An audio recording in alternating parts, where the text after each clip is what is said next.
പ്രിയപ്പെട്ട മുഅ്മിനീങ്ങളെ, അള്ളാഹുവിന്റെ കാരുണ്യം ആർക്കാണ് ലഭിക്കുക?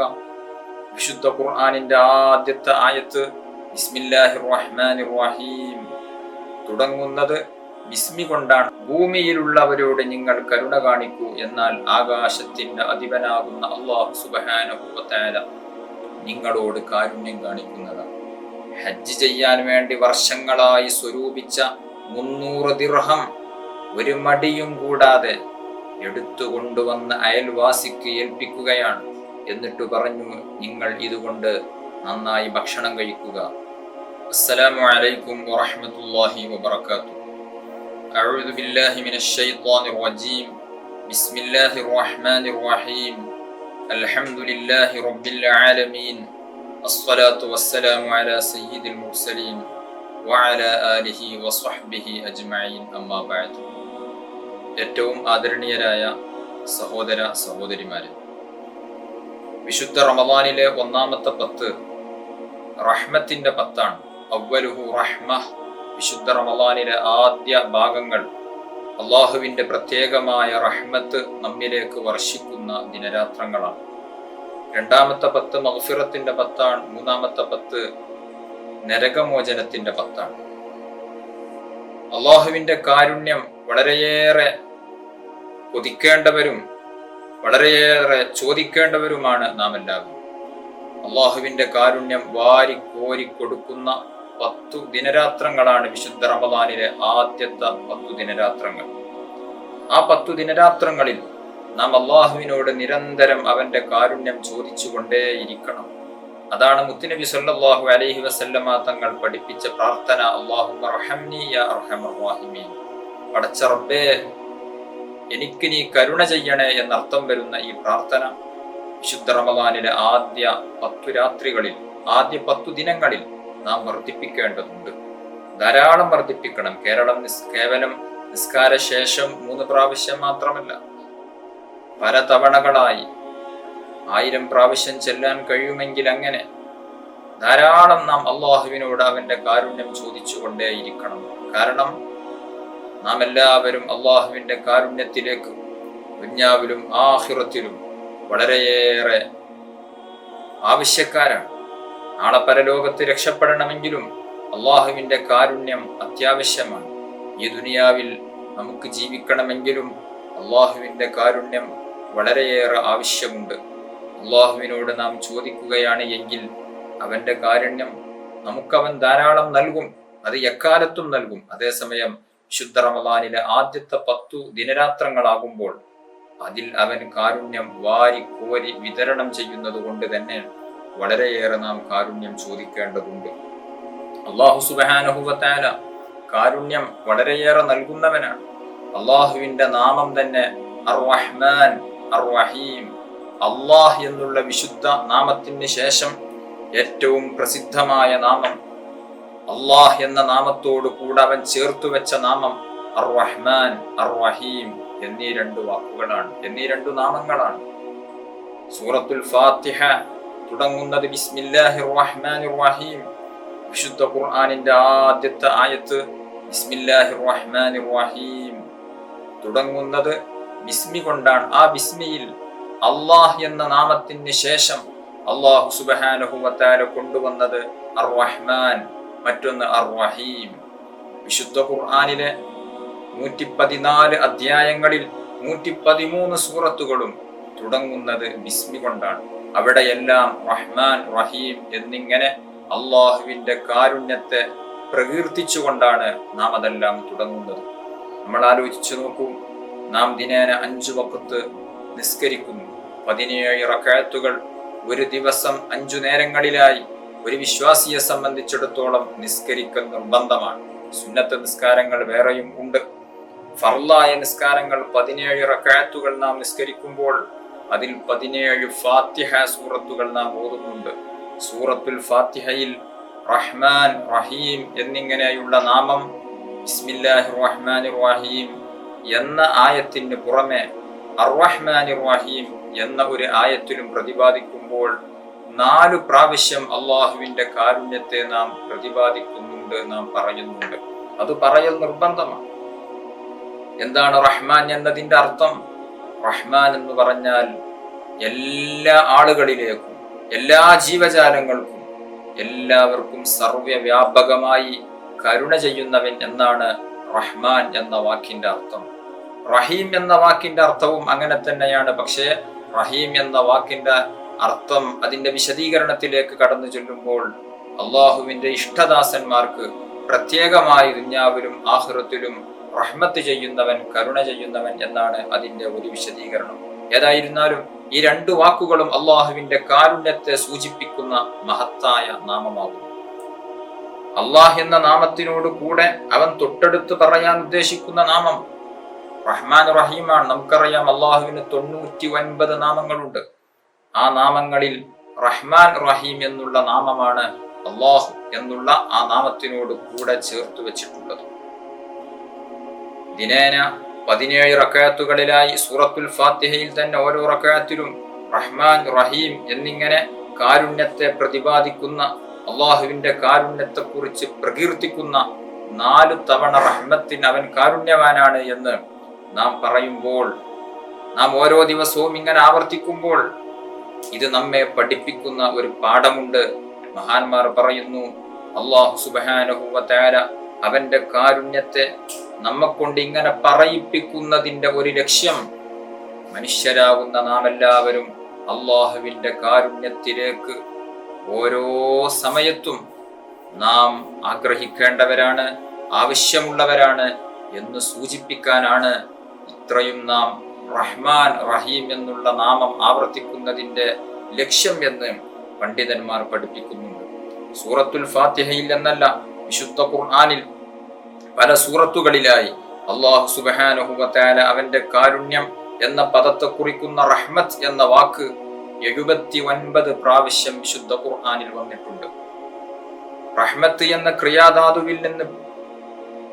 ക്രിയാധാതുവിൽ നിന്ന് ഉരുത്തിരിഞ്ഞുണ്ടായ റഹ്മാൻ റഹീം, ഇർഹമു, അതുപോലെ തന്നെ ഇർഹം തുടങ്ങിയതായിട്ടുള്ള പദങ്ങൾ എല്ലാം കാരുണ്യത്തെ കുറിച്ച് സൂചിപ്പിക്കുന്ന വാക്കുകളാണ്. അത് 300-ലധികം പ്രാവശ്യം വന്നിട്ടുണ്ട്. അതേസമയം റഹ്മത്ത് എന്ന വാക്ക് മാത്രം 79 പ്രാവശ്യം വിശുദ്ധ ഖുർആനിൽ പ്രതിപാദിക്കുമ്പോൾ അള്ളാഹുവിന്റെ കാരുണ്യത്തെയാണ് ഇത് സൂചിപ്പിക്കുന്നത്. അള്ളാഹുവിന്റെ കാരുണ്യം വിശാലമാണ്. നബി സല്ലല്ലാഹു അലൈഹി വസല്ലമ തങ്ങൾ പഠിപ്പിച്ചിട്ടുണ്ട്, അള്ളാഹുവിന്റെ കാരുണ്യത്തെ 100ആയി ഭാഗിക്കുകയാണ് എങ്കിൽ ആ 100ൽ ഒരു അംശം മാത്രമാണ് ഈ ഭൂമിയിലേക്ക് അല്ലാഹു സുബ്ഹാനഹു വ തആല ഇറക്കിയിട്ടുള്ളത്.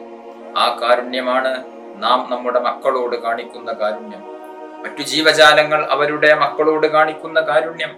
ഇതെല്ലാം അള്ളാഹുവിന്റെ കാരുണ്യത്തിന്റെ കേവലം ഒരു ഭാഗം മാത്രമാണ് എന്ന് പറയുമ്പോൾ ബാക്കി 99 ഭാഗം കാരുണ്യവും അല്ലാഹു സുബ്ഹാനഹു വ തആല നാളെ പാരത്രിക ലോകത്ത് നമുക്ക് വേണ്ടി ചെയ്യുന്നതാണ്, നമ്മോട് കരുണ കാണിക്കുന്നതാണ്. അല്ലാഹു സുബ്ഹാനഹു വ തആല സ്നേഹമുള്ളവനാണ്, അവൻ കാരുണ്യമുള്ളവനാണ്.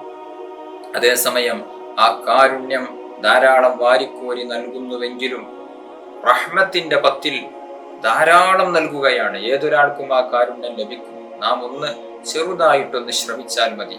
അവന്റെ കാരുണ്യത്തെ വളരെയേറെ നാം ചോദിക്കേണ്ടതുണ്ട്. അല്ലാഹു തആല തൗഫീഖ് നൽകി അനുഗ്രഹിക്കുമാറാവട്ടെ.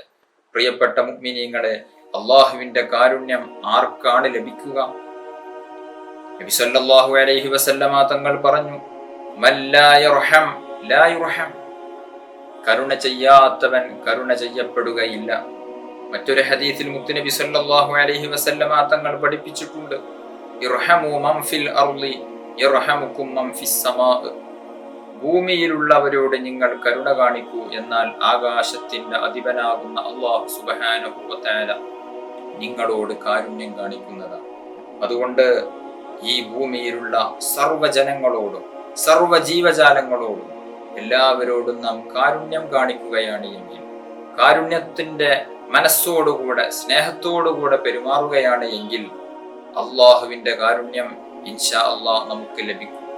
ആ കാരുണ്യം നാം കൂടുതൽ ചെയ്യേണ്ട ദിനരാത്രങ്ങളാണ് വിശുദ്ധ റമദാനിലെ ആദ്യ 10 ദിനങ്ങൾ. അതോടൊപ്പം അള്ളാഹുവിനോട് കൂടുതൽ അവന്റെ കാരുണ്യം നമുക്ക് ലഭിക്കാൻ വേണ്ടി കൂടുതൽ യാചിക്കേണ്ട, കൂടുതൽ ചോദിക്കേണ്ട 10 ദിനങ്ങളാണ് റമദാനിന്റെ ആദ്യത്തെ 10 ദിനങ്ങൾ.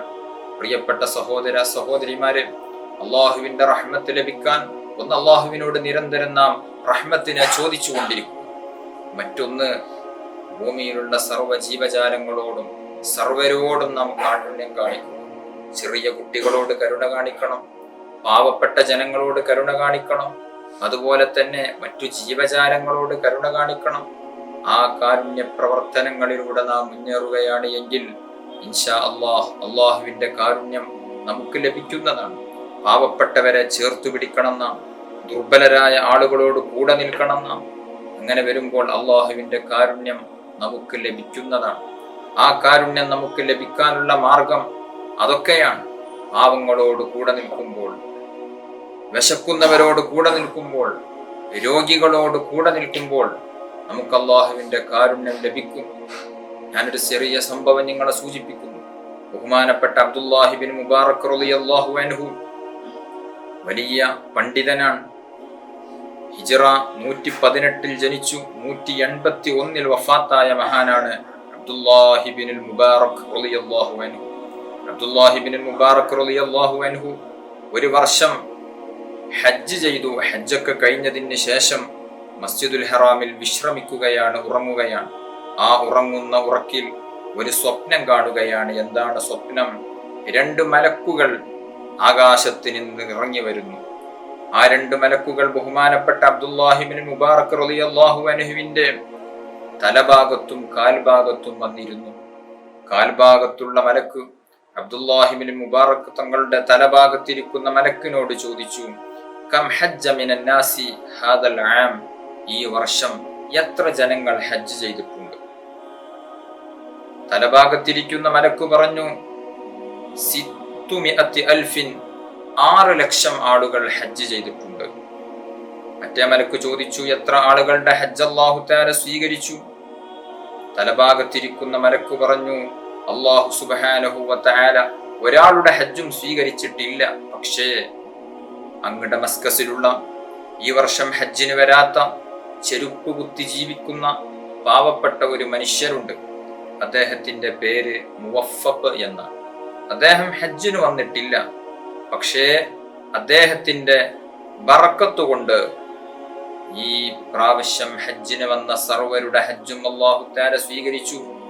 അയാൾക്ക് അല്ലാഹു സുബ്ഹാനഹു വ തആല ഹജ്ജ് ചെയ്ത പ്രതിഫലവും കൊടുത്തു. ഇതാണ് സ്വപ്നം. അബ്ദുല്ലാഹി ബിൻ മുബാറക് റളിയല്ലാഹു അൻഹു വലിയ മഹാനാണ്, വലിയ പണ്ഡിതനാണ്. അവർ ഉറക്കിൽ നിന്ന് എണീറ്റു. എന്താണ് ഈ സ്വപ്നത്തിന്റെ പൊരുളെന്നറിയാൻ അദ്ദേഹത്തിന് വല്ലാതെ ആഗ്രഹമായി. കാരണം ഞാനടക്കമുള്ള 6 ലക്ഷത്തിലധികം ആളുകൾ ഹജ്ജിന് വന്നിട്ടും അവരുടെ ഹജ്ജ് കാരണമായിട്ട് ഒരാളുടെ ഹജ്ജും അല്ലാഹു തആല സ്വീകരിച്ചിട്ടില്ല. മറിച്ച് ഹജ്ജിന് വരാത്ത ഡമസ്കസിലുള്ള മുവഫഖ് എന്ന് പേരുള്ള ഒരു സാധു മനുഷ്യന്റെ ബറക്കത്ത് കൊണ്ടാണ് ഈ പ്രാവശ്യം ഹജ്ജിന് വന്ന ആളുകളുടെ ഹജ്ജെല്ലാം അല്ലാഹു തആല സ്വീകരിച്ചത് എന്നാണ് ഈ 2 മാലാഖമാരുടെ സംസാരത്തിൽ നിന്ന് മനസ്സിലാക്കാൻ സാധിക്കുന്നത്. അതുകൊണ്ട് തന്നെ ബഹുമാനപ്പെട്ട അബ്ദുല്ലാഹി ബിൻ മുബാറക് റളിയല്ലാഹു അൻഹു അങ്ങ് ഡമസ്കസിലുള്ള മുവഫഖ് എന്ന് പേരുള്ള ഈ മനുഷ്യൻ ആരായിരിക്കും എന്നറിയാൻ വേണ്ടി ഡമസ്കസ് ലക്ഷ്യം വെച്ചുകൊണ്ട് നടന്നു നീങ്ങി. അദ്ദേഹം ഡമസ്കസിൽ ചെന്ന് കുറെ അന്വേഷിച്ചപ്പോൾ അദ്ദേഹത്തെ കണ്ടെത്താൻ സാധിച്ചു. അദ്ദേഹത്തിന്റെ വീട്ടിലാണ്. വീട്ടിലേക്ക് കയറി ചെന്നു. വാതിൽക്കൽ ചെന്ന് സമ്മതം ചോദിച്ചു. അകത്തു കയറി പരിചയപ്പെട്ടു. വരാനുണ്ടായ കാരണങ്ങളെല്ലാം വിവരിച്ചു കൊടുത്തു. അബ്ദുല്ലാഹി ബിൻ മുബാറക് തങ്ങൾ സ്വപ്നത്തിൽ കണ്ട സംഭവങ്ങളെല്ലാം പറഞ്ഞു കൊടുത്തു.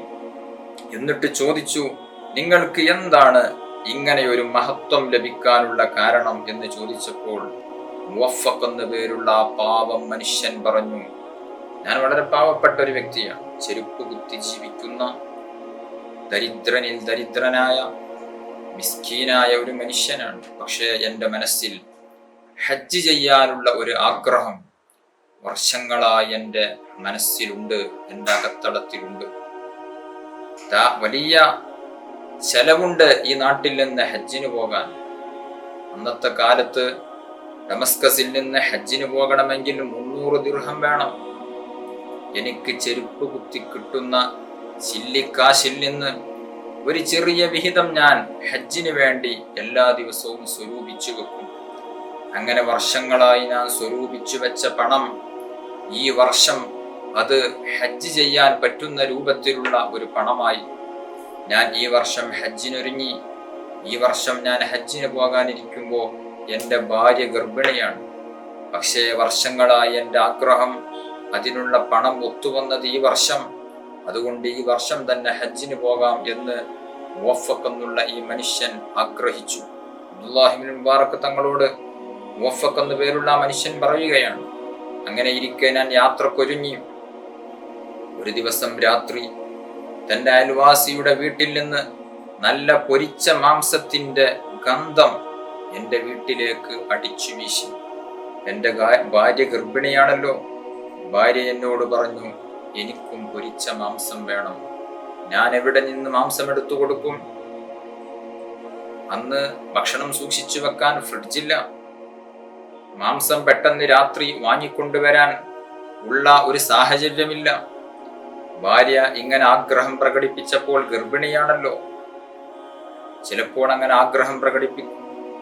ആ ആഗ്രഹം പറഞ്ഞപ്പോൾ മുവഫഖ് എന്നുള്ള ഈ മനുഷ്യൻ പറയുകയാണ്, ഞാൻ എൻ്റെ അയൽവാസിയുടെ വീട്ടിലേക്ക് പാതിരാത്രി കടന്നു ചെന്നു. ഞാൻ അവരോട് ചോദിച്ചു, നിങ്ങൾ പാചകം ചെയ്യുന്ന മാംസത്തിൽ നിന്നൊരൽപ്പം എനിക്ക് നിങ്ങൾ നൽകുമോ എന്ന് ചോദിച്ചപ്പോൾ എൻ്റെ അയൽവാസിയായ ആ വീട്ടുകാരിയാകുന്ന സഹോദരി എന്നോട് പറഞ്ഞു, ഹലാലുല്ലന വ ഹറാമുൻ അലൈക്കും, ഇത് നിങ്ങൾക്ക് തരാൻ പറ്റിയ ഭക്ഷണമല്ല, ഇത് ഞങ്ങൾക്ക് ഹലാലാണ്, പക്ഷേ നിങ്ങൾക്ക് ഇത് നിഷിദ്ധമാണ്, ഹറാമാണ് എന്ന് പറയുകയായിരുന്നു. ഒരേ മാംസം അയൽവാസികൾക്ക് ഹലാലും മുവഫഖ് എന്നു പേരുള്ള ഈ മനുഷ്യന്റെ വീട്ടുകാർക്ക് ഹറാമും ആകുന്നത് എങ്ങനെ? മുവഫഖ് അന്വേഷിച്ചു, അതെങ്ങനെ ഒരു ഭക്ഷണം ഒരു കൂട്ടർക്ക് ഹലാലും മറ്റൊരു കൂട്ടർക്കും ഹറാമുമാകുന്നത് എങ്ങനെ? ആ സഹോദരി പറഞ്ഞു, ഫഇന്ന ഐതാമി ജാഉ സലാസത അയ്യാം, എൻ്റെ യത്തീമക്കളായ എൻ്റെ മക്കൾ 3 ദിവസമായി ഭക്ഷണം കഴിച്ചിട്ടില്ല, വിശന്നിരിക്കുകയാണ്. ഭർത്താവ് മരിച്ചുപോയി, എൻ്റെ മക്കൾ യത്തീമക്കളാണ്. 3 ദിവസമായി അവർ വിശപ്പനുഭവിക്കുകയാണ്. അങ്ങനെ ഇരിക്കെ ഇന്നലെ ഞാൻ രാവിലെ കതക് തുറന്ന് വീട്ടിൽ നിന്ന് പുറത്തിറങ്ങിയപ്പോൾ എൻ്റെ വീട്ടുമുറ്റത്തിൽ ഒരു ചത്ത കഴുത, ആ കഴുതയുടെ ശവം കിടക്കുന്നത് കണ്ടു. ഞാൻ അതിൽ നിന്ന് ഒരൽപ്പം മാംസം മുറിച്ചെടുത്തു. ആ മാംസം ഞാൻ സൂക്ഷിച്ചു വെച്ചു. അതാണ് ഇപ്പോൾ ഞാൻ പാചകം ചെയ്യുന്നത്. ശവത്തിന്റെ മാംസം, ഇത് ശവമാണ്. ശവം ഭക്ഷിക്കൽ നിഷിദ്ധമാണല്ലോ. അറുക്കാതെ ജീവികളെ നമുക്ക് ഭക്ഷിക്കാൻ പറ്റില്ല. അറുക്കുന്നതിന് നിബന്ധനകളുണ്ട്. ആ നിബന്ധനകൾ പാലിച്ചുകൊണ്ടായിരിക്കണം നാം അറവ് നടത്തേണ്ടത്. മത്സ്യങ്ങളെ അറുക്കേണ്ടതില്ല. അതേസമയം കോഴിയെയും ആടിനെയും അതുപോലെ തന്നെ മറ്റു ജീവജാലങ്ങളെയും ഒക്കെ അറുത്തുകൊണ്ടായിരിക്കണം ഭക്ഷിക്കേണ്ടത്. തിന്നൽ അനുവദനീയമായ ജീവികൾ തന്നെ ചത്തുപോയാൽ, അറുക്കാതെ ചത്തുപോയാൽ അവയെ തിന്നൽ നമുക്ക് അനുവദനീയം അല്ല. അറവ് നടത്താതെ ജീവൻ നഷ്ടപ്പെട്ട കോഴി, അറവ് നടത്താതെ ജീവൻ നഷ്ടപ്പെട്ട ആട് അല്ലെങ്കിൽ മറ്റേതെങ്കിലും ജീവജാലങ്ങൾ, അവയെ തിന്നൽ അനുവദനീയമല്ല, അത് നിഷിദ്ധമാണ്. അബ്ദുല്ലാഹി ഇബ്നുൽ മുബാറക് തങ്ങളോട് ഈ മനുഷ്യൻ പറയുന്നു, ഈ ഒരു മാംസം തന്റെ അയൽവാസികൾക്ക് ഭക്ഷിക്കൽ ആ ഒരു സാഹചര്യത്തിൽ ഹലാലാണ്. കാരണം ജീവന്റെ നിലനിൽപ്പിന് വേണ്ടി ചിലപ്പോൾ നിഷിദ്ധമായ ചില കാര്യങ്ങളെ തിന്നുന്നത് കൊണ്ട് വിരോധമില്ല. അവർ 3 ദിവസമായി പട്ടിണിയിലാണ്. ഇനി ജീവനോട് പോരാടുകയാണ്. ജീവന് വേണ്ടി അവർ വല്ലാതെ ആഗ്രഹിക്കുകയാണ്. ജീവിക്കണമെങ്കിൽ ഭക്ഷണം കഴിക്കണമല്ലോ, ഇതല്ലാതെ വേറെ തിന്നാൻ ഭക്ഷണമില്ല. അതുകൊണ്ടാണ് ഞങ്ങൾ ഇത് ഭക്ഷിക്കുന്നത്, നിങ്ങൾക്ക് ഇത് നിഷിദ്ധമാണ് എന്ന് പറഞ്ഞപ്പോൾ മുവഫഖ് എന്ന് പറയുന്ന ആ മനുഷ്യൻ ചിന്തിച്ചു, തന്റെ അയൽവാസികൾ ഇത്രമാത്രം പ്രയാസം അനുഭവിക്കുന്നുണ്ടോ?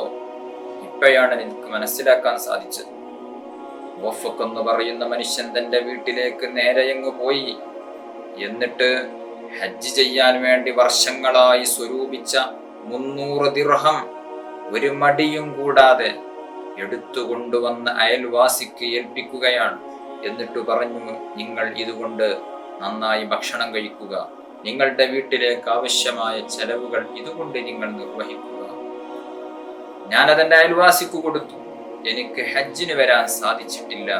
വർഷങ്ങളായി എൻ്റെ ആഗ്രഹം ആ ഒരു നിമിഷം കൊണ്ട് തകർന്നടിയുകയാണ്. എങ്കിലും എൻ്റെ അയൽവാസികൾക്ക് ഇത്രമാത്രം ഒരു നല്ല പ്രവർത്തനം ചെയ്തു കൊടുത്തതിൽ എനിക്ക് സന്തോഷമുണ്ട്. അബ്ദുല്ലാഹി ഇബ്നുൽ മുബാറക് റളിയല്ലാഹു അൻഹു എന്ന് പറയുന്ന ആ മഹാപണ്ഡിതൻ പറഞ്ഞു, ഇത് തന്നെയായിരിക്കും നിങ്ങൾക്ക് ഈ വർഷം ഹജ്ജിന്റെ പ്രതിഫലം അല്ലാഹു സുബ്ഹാനഹു വ തആല നൽകാനുള്ള കാരണം.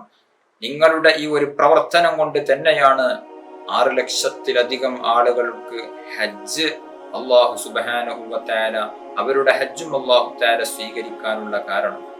നിങ്ങൾ ആലോചിച്ചു നോക്കൂ പ്രിയപ്പെട്ടവരെ, ഈ ഒരു കാരുണ്യ പ്രവർത്തനത്തെ കൊണ്ട് ഒന്നുമില്ലാതെ പട്ടിണിയിലായ തന്റെ അയൽവാസികൾക്ക് കാരുണ്യം ചെയ്തു കൊടുത്തതുകൊണ്ട് മുവഫഖ് എന്ന് പറയുന്ന ഈ സാധാരണ മനുഷ്യന് ഇത്ര വലിയ മഹത്വമാണ് അല്ലാഹു സുബ്ഹാനഹു വ തആല നൽകിയത്. ആ ഒരു മനുഷ്യന്റെ മഹത്വം മഹാപണ്ഡിതനായ അബ്ദുല്ലാഹി ഇബ്നുൽ മുബാറക് തങ്ങളിലൂടെ അല്ലാഹു സുബ്ഹാനഹു വ തആല വ്യക്തമാക്കുകയാണ്. അതുകൊണ്ട് ഈ വിശുദ്ധ റമളാനിന്റെ ആദ്യത്തെ 10 ദിനരാത്രങ്ങളിൽ അള്ളാഹുവിനോട് നിരന്തരം കാരുണ്യത്തെ നാം ചോദിച്ചു കൊണ്ടിരിക്കുക. അതോടുകൂടെ ഇത്തരത്തിലുള്ള കാരുണ്യ പ്രവർത്തനങ്ങൾ നാം ചെയ്തുകൊണ്ടിരിക്കുക. ഇൻഷാ അല്ലാഹ് അള്ളാഹുവിന്റെ കാരുണ്യം നമുക്ക് ലഭിക്കും എന്നുള്ളത് തീർച്ചയാണ്. റമളാനിൽ മാത്രമല്ല, എല്ലാ സമയത്തും എല്ലാ ദിവസങ്ങളിലും നാം കാരുണ്യ പ്രവർത്തനങ്ങളിൽ നിരന്തരം നാം പ്രവർത്തിച്ചു കൊണ്ടിരിക്കുകയാണ് എങ്കിൽ അള്ളാഹുവിന്റെ കാരുണ്യം നമുക്ക് ലഭിക്കും. റമളാനിലെ ആദ്യ 10 ദിനരാത്രങ്ങളിൽ അതൊന്ന് കൂടുതലാക്കുകയും അള്ളാഹുവിനോട് അവന്റെ കാരുണ്യത്തെ കൂടുതൽ ചോദിക്കുകയും വേണം. അള്ളാഹു സുബ്ഹാനഹു വ തആല അവന്റെ കാരുണ്യം നമുക്ക് എന്നും വർഷിപ്പിച്ചു തരുമാറാവട്ടെ. അർഹമുർ റഹീമീനായ അള്ളാഹ്, ഞങ്ങൾ പറഞ്ഞതും കേട്ടതും നീ സ്വീകരിക്കണം റഹ്മാനെ. നിന്റെ കാരുണ്യം ഞങ്ങൾക്ക് നീ ധാരാളം നൽകണം അള്ളാഹ്. ദുനിയാവിലും ആഖിറത്തിലും നിന്റെ കാരുണ്യം ഞങ്ങൾക്ക് നീ വർഷിപ്പിച്ചു തരണം റഹ്മാനെ. ഞങ്ങൾ പാപികളാണ്, പാപങ്ങൾ പൊറുക്കണം അള്ളാഹ്. ഞങ്ങളിൽ ഒരുപാട് രോഗികളുണ്ട്, നീ ശിഫാ നൽകണം റഹ്മാനെ. ഒരുപാട് വിഷമങ്ങൾ അനുഭവിക്കുന്നവരുണ്ട്, ഒരുപാട് കടങ്ങളെ കൊണ്ട് വരഞ്ഞവർ, വീടില്ലാതെ കഷ്ടപ്പെടുന്നവർ, ജോലിയില്ലാതെ ബുദ്ധിമുട്ടുന്നവർ, എല്ലാവർക്കും നീ സലാമത്ത് നൽകണം റഹ്മാനെ. ഞങ്ങൾക്കെല്ലാം നിന്റെ പൊരുത്തത്തിലായിട്ടുള്ള ആഫിയത്തോടുകൂടെയുള്ള ദീർഘായുഷ്യ നൽകണം റഹ്മാനെ. അവസാനം മരിക്കുന്ന സമയത്ത് കാമിലായ ഈമാനോടുകൂടെ മരിക്കാൻ നീ ഭാഗ്യം നൽകണം റഹ്മാനെ. ഞങ്ങളിൽ പലരും നേരത്തെ അങ്ങ് മരണപ്പെട്ടു പോയി, അവർക്കെല്ലാവർക്കും നീ മഗ്ഫിറത്ത് നൽകണം റഹ്മാനെ. അവരെയും ഞങ്ങളെയും ഞങ്ങൾ സ്നേഹിക്കുന്ന, ഞങ്ങൾക്ക് കടപ്പാടുള്ള ആരെല്ലാം ഉണ്ടോ അവരോടൊന്നിച്ച് നാളെ സ്വർഗീയ ലോകത്ത് മുത്ത് നബി സല്ലല്ലാഹു അലൈഹി വസല്ലം തങ്ങളുടെ കൂടെ ഞങ്ങളെ നീ ഒരുമിപ്പിക്കണം റഹ്മാനെ. ആമീൻ ബിറഹ്മതിക യാ അർഹമർ റഹീമീൻ. വസല്ലല്ലാഹു അലാ ഖൈരി ഖൽഖിഹി സയ്യിദിനാ മുഹമ്മദിൻ വആലിഹി വസഹ്ബിഹി അജ്മഈൻ. സുബ്ഹാന റബ്ബിക റബ്ബിൽ ഇസ്സത്തി അമ്മാ യസിഫൂൻ വസലാമുൻ അലൽ മുർസലീൻ വൽഹംദുലില്ലാഹി റബ്ബിൽ ആലമീൻ. ദുആ വസിയ്യത്തോടെ അസ്സലാമു അലൈക്കും വറഹ്മത്തുള്ളാഹി വബറകാതുഹു.